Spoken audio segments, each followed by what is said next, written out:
11वीं class account प्रथम परीक्षा के लिए मोस्ट आईएमपी ऑप्शन वाले क्वेश्चन हम लोग लेके आए हैं आपके लिए। तो आप देख लेना, या अगर आपका बाहर से परीक्षा का पेपर आता है तो यही आएंगे। अगर नहीं आता है तो फिर वो आप देख लेना।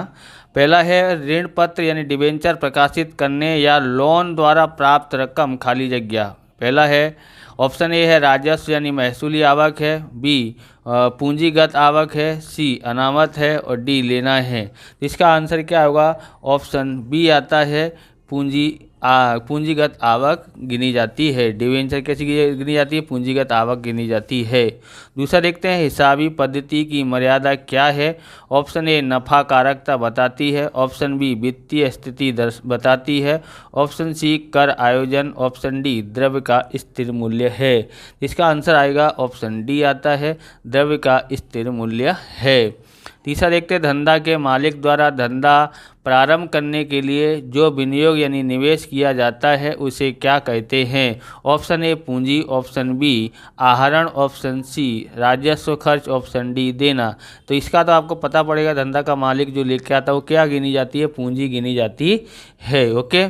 चौथा देखते हैं देनदारों को क्या गिना जाता है। ऑप्शन ए चालू दायित्व, ऑप्शन बी चालू संपत्ति, ऑप्शन सी बिन चालू संपत्ति, ऑप्शन डी बिन चालू दायित्व। तो देनदार क्या है? हमारे चालू संपत्ति होती है। कौन सी संपत्ति होती है? चालू संपत्ति होती है।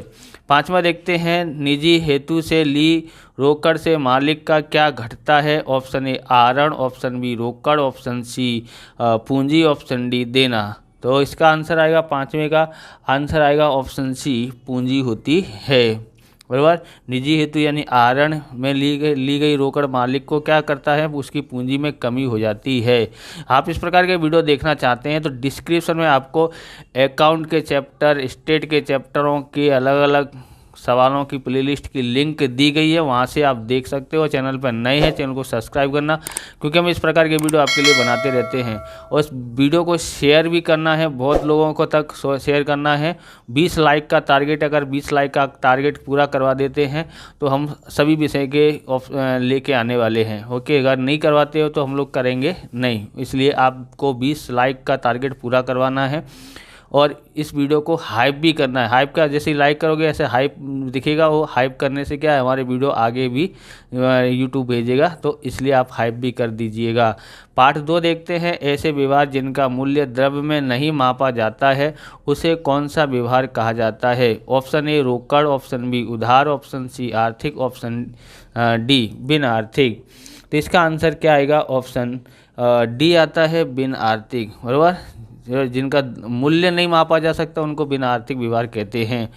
तो दूसरा है साख के व्यवहारों में किसका लेन देन नहीं होता है। ऑप्शन ए रोकड़ का, माल का और संपत्ति का, कोई भी व्यवहार का नहीं। तो अब जब लेन देन में साख यानी साख मतलब उधार व्यवहार, उधार व्यवहार में हम तो रोकड़ ना तो लेते हैं ना तो देते हैं, तभी तो उधार होगा ना। अब हम लोग आगे देखते हैं। अब देखते हैं यहाँ पर तीसरा, अमिता स्टोर ने 18,000 का माल बेचा, यह व्यवहार से खाली जगह स्टॉक घटता है, बी लेना घटता है और सी संपत्ति घटती है और डी पूंजी घटती है। देखो माल बेच दिया है तो मान ली माल का जो स्टॉक है वो वही कमी होगा, तो इसलिए ऑप्शन ए आता है। क्या आएगा यहाँ पर? ऑप्शन ए स्टॉक घटता है। ओके। आगे देखते हैं चौथा, डाक टिकट का स्टॉक यह धंधा के लिए क्या गिना जाता है। ऑप्शन ए खर्च, ऑप्शन बी उपज, ऑप्शन सी नुकसान, ऑप्शन डी संपत्ति। तो संपत्ति ही गिनी जाती है क्योंकि ये स्टॉक है, स्टॉक हमारी क्या कहलाती है? संपत्ति कहलाती है।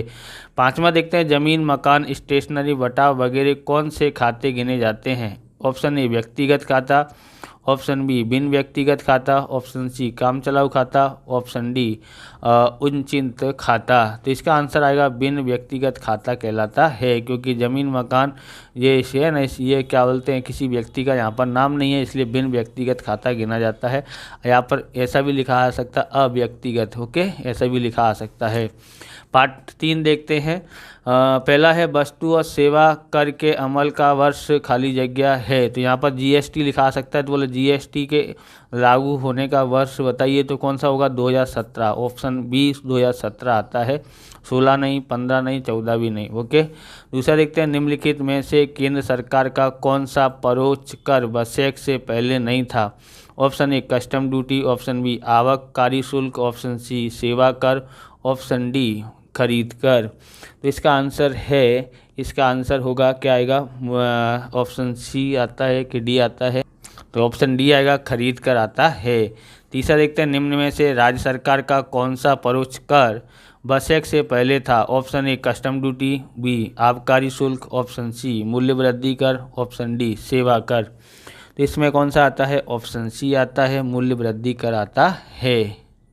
चौथा देखते हैं, बसेक में केंद्र और राज्य सरकार के समाविष्ट होते करों में खाली जगह का समावेश होता है। ऑप्शन ए परोक्ष कर, ऑप्शन बी प्रत्यक्ष कर, ऑप्शन सी प्रत्यक्ष और परोक्ष कर, ऑप्शन डी परोक्ष और प्रत्यक्ष कर। तो इसमें ऑप्शन ए आता है, परोक्ष कर आता है। पांचवा देखते हैं, पांचवा है संबंधित राज्य या केंद्र शासित प्रदेश के बाहर किए गए पूर्ति के व्यवहार के लिए कौन सा कर लागू पड़ता है। Option A CGST, option B IGST, option C SGST, option D UTGST। तो इसका आंसर आएगा ऑप्शन बी IGST आता है। ओके, चौथा देखते हैं, बैंक में से निजी खर्च के लिए निकाली गई रकम खाली जगह खाते उधार होती है। तो देखो, निजी खर्च को हम लोग आहरण कहते हैं, इसलिए यहाँ पर option A bank, option B रोकड़, ऑप्शन सी आहरण, ऑप्शन डी व्यक्ति। तो क्या आता है, ऑप्शन सी आएगा, आहरण खाते में उधार की जाती है। दूसरा है, नमूना के रूप में माल जाए तो खाली जगह खाते उधार होता है। तो क्या होगा, ऑप्शन ए विज्ञापन खर्च, ऑप्शन बी नमूना से गया माल, ऑप्शन सी खरीद, ऑप्शन बी बिक्री। तो इसको नमूना के रूप में गया माल को, तो नमूना में गया माल ऐसा नहीं लिख सकते, उसको विज्ञापन खर्च बोला जाता है। कौन सा खर्च बोला जाता है, विज्ञापन। ओके, तीसरा देखते हैं, माल का बिल बनाते समय क्या घटाया जाता है। ऑप्शन ए व्यापारी बट्टा, ऑप्शन बी रोकड़ बट्टा, ऑप्शन सी कसर, ऑप्शन डी बैंक चार्जेस।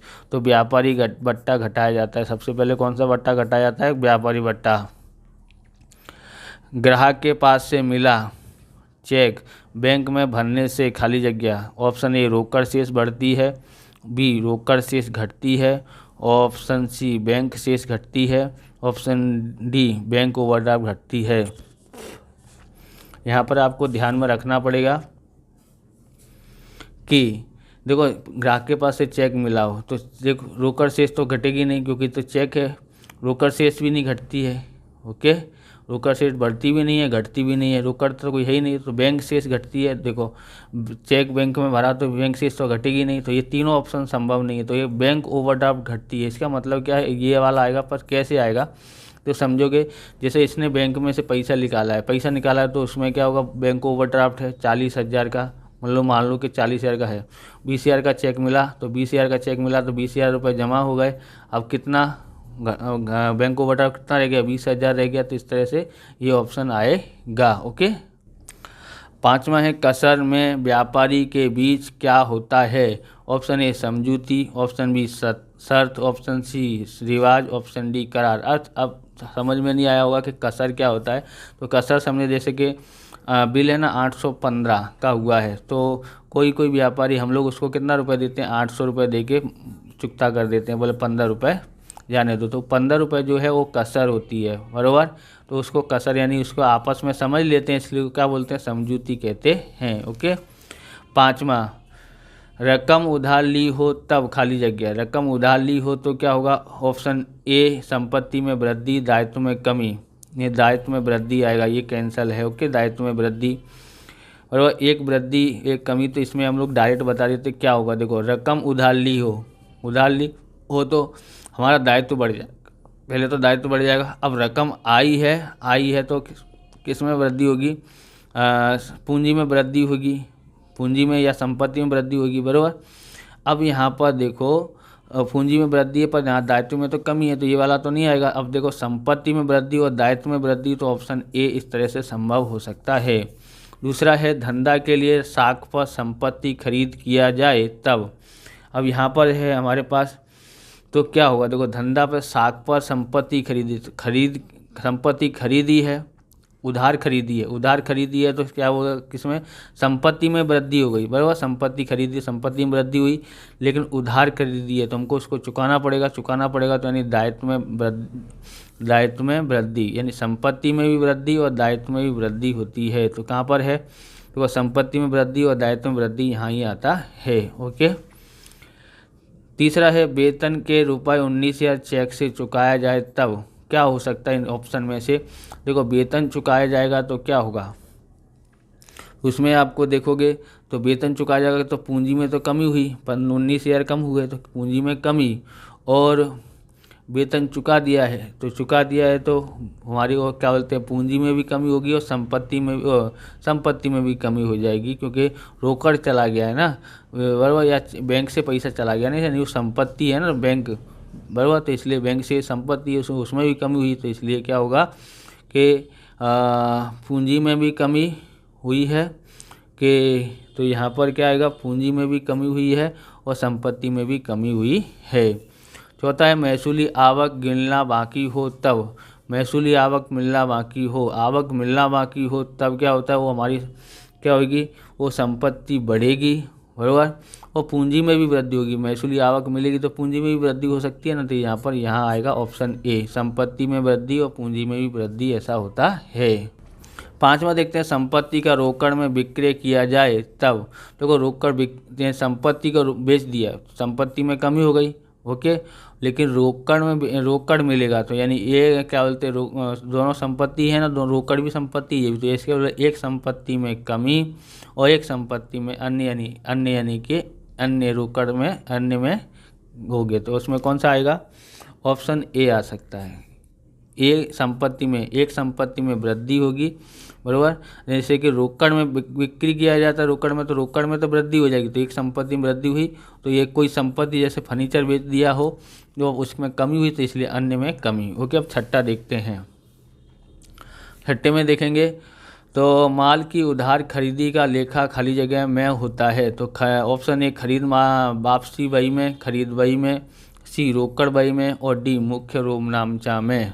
तो क्या आ सकता है यहाँ पर, उधार खरीदी किसमें की जाती है, खरीद बही में की जाती है, किसमें की जाती है, खरीद बही में, ऑप्शन बी इसका आंसर आता है।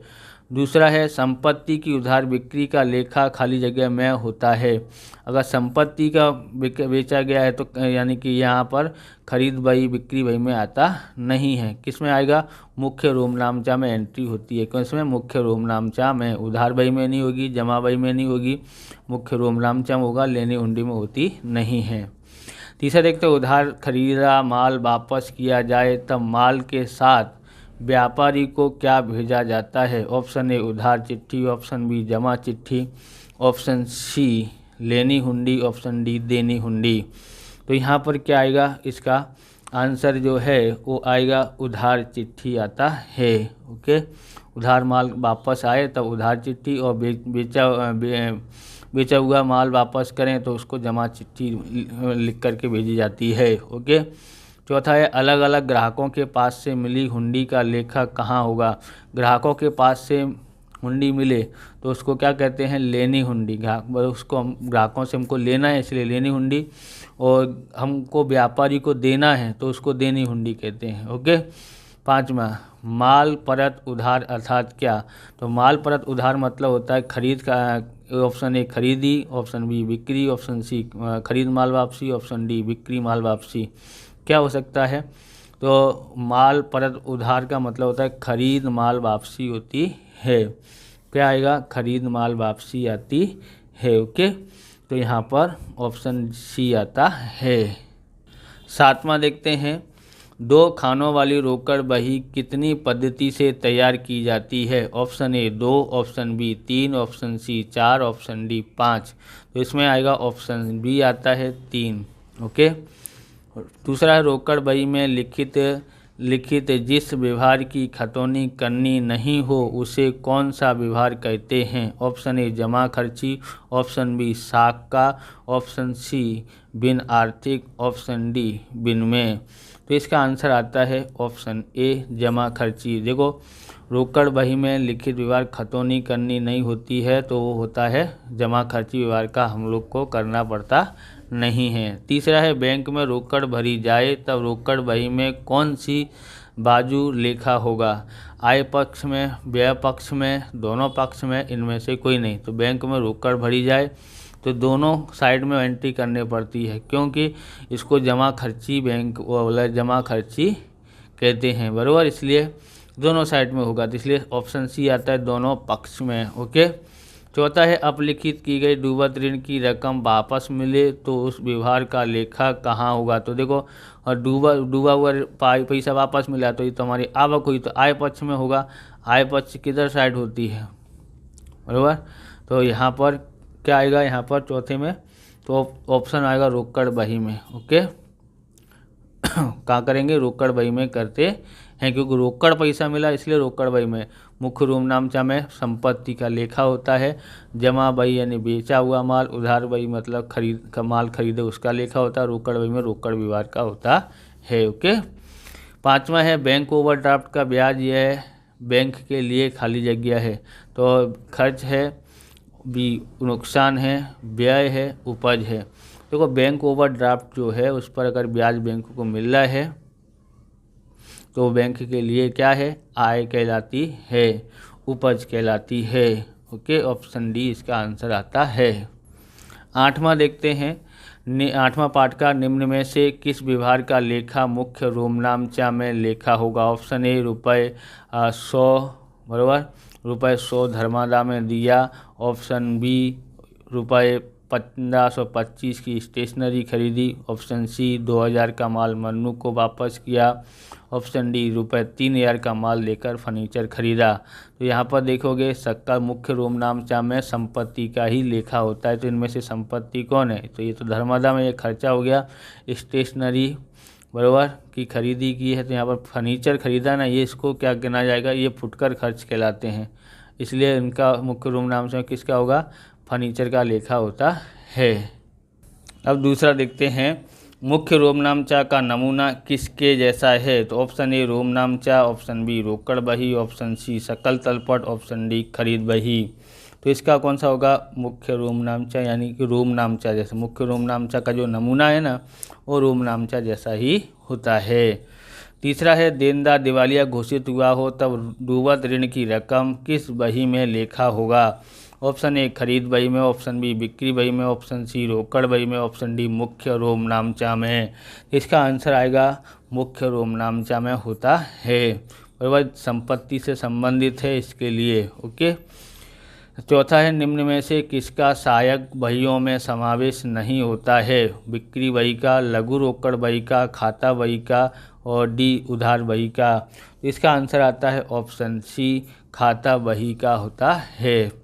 पांचवा देखते हैं, तो पांचवा देखते हैं किसका उपयोग बहुत ही मर्यादित स्वरूप के व्यवहारों के लिए किया जाता है। ऑप्शन ए रोमनामचा, ऑप्शन बी मुख्य रोमनामचा, ऑप्शन सी जमा बही, ऑप्शन डी रोकड़ बही।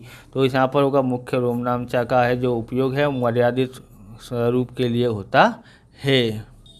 नौवां पाठ देखते हैं, पहला है किसको बहियों का राजा गिना जाता है। ऑप्शन ए रोमनामचा बही को, मुख्य रोमनामचा बही को, खाता बही की बही को, व्यवहारों की लेखा की बही को। तो यहाँ पर क्या आएगा, खाता बही की बही को कहा जाता है मतलब बहियों का राजा। ओके। अब यहाँ पर आता है दूसरा, सामान्य रूप से संपत्ति खाते की बाकी कौन सी होती है। ऑप्शन ए जमा बाकी, ऑप्शन बी उधार बाकी, ऑप्शन सी उधार या जमा हो सकती है, खाता सर्वर हो सकता है, बराबर। यहाँ पर संपत्ति खाते की जो बाकी है वो क्या कहलाती है, यहाँ पर ऑप्शन बी आएगा उधार बाकी कहलाती है। ओके। तीसरा है, व्यवहारों में खाता बही के कितने स्वरूप प्रचलित हैं। Option A 2, option B 3, option C 4, option D 5। तो ऑप्शन बी इसका आंसर आता है 3 आता है। चौथा है, यदि खाता के दोनों पक्षों की रकमों का योग समान हो तो उसे खाली जगह। ऑप्शन ए सर्वर हुआ कहलाएगा, बी उधार बाकी दर्शाती है, सी जमा बाकी दर्शाता है, ऑप्शन डी उचित खाता दर्शाता है। तो इसका आंसर क्या आएगा, इसका आंसर कहलाएगा ऑप्शन ए सर्वर हुआ कहलाएगा। दोनों पक्षों का रुख समान है इसलिए समान को हम लोग क्या कहते हैं, सर्वर हुआ, यानी कि बराबर बराबर हुआ है उसे कहते हैं। ऑप्शन ए इसका आंसर है। पाँचवा है खाता बही का नामा की कौन सी बही के रूप में जाना जाता है। ऑप्शन ए मूल, ऑप्शन बी आधारभूत, ऑप्शन सी बुनियाद, ऑप्शन डी प्रधान। ऑप्शन डी इसका आएगा प्रधान गिना जाता है। ओके, या मूल कहा जाता है, इस तरह से भी लिख सकते हैं। अगला देखते हैं पार्ट 10। पार्ट 10 में देखते हैं सकल तलपट, यह खाली जगह है। ऑप्शन ए खाता है, ऑप्शन बी पत्रक है, ऑप्शन सी महत्व की बही है, ऑप्शन डी गौण बही है। तो इसका आंसर क्या आएगा? इसका आंसर आएगा ऑप्शन बी पत्रक है। दूसरा है सकल तलपट तैयार करने का मुख्य उद्देश्य किस दृष्टि से हिसाब सही है या नहीं है वह बताता है। ऑप्शन ए गणित की, ऑप्शन बी अर्थशास्त्र की, ऑप्शन सी मालिक की, ऑप्शन डी आयकर की। इसका आंसर आएगा ऑप्शन ए गणित की। तीसरा देखते हैं हिसाबों की गणितज्ञ तपास यानी जांच के लिए क्या तैयार किया जाता है। तो ऑप्शन ए सहायक बहियाँ आएगी, यहाँ पर मुख्य रोमनामचा की जगह पर क्या आएगी? सहायक बहियाँ। बी खाता बही, सी सकल तलपट, ऑप्शन डी पक्की तलपट। इसका आंसर क्या आता है? इसका आंसर आएगा सी सकल तलपट। ओके, चौथा है सकल तलपट अलग अलग खातों की खाली जगह पर से तैयार किया जाता है। टिप्पणी पर, पक्ष पर, विवरण पर, बाकियों पर। तो इसका आंसर आएगा बाकियों पर। पांचवा है खाता बही के दर्शाए सभी खाताओं की बाकियों का योग की सटीकता किसके द्वारा निर्धारित की जाती है। ऑप्शन ए टाँचड़, ऑप्शन बी रोमनामचा, ऑप्शन सी सकल तलपट, ऑप्शन डी जमा बाकी बही, बोले जमा बही। इसका आंसर आता है सकल तलपट, इसका आंसर आता है।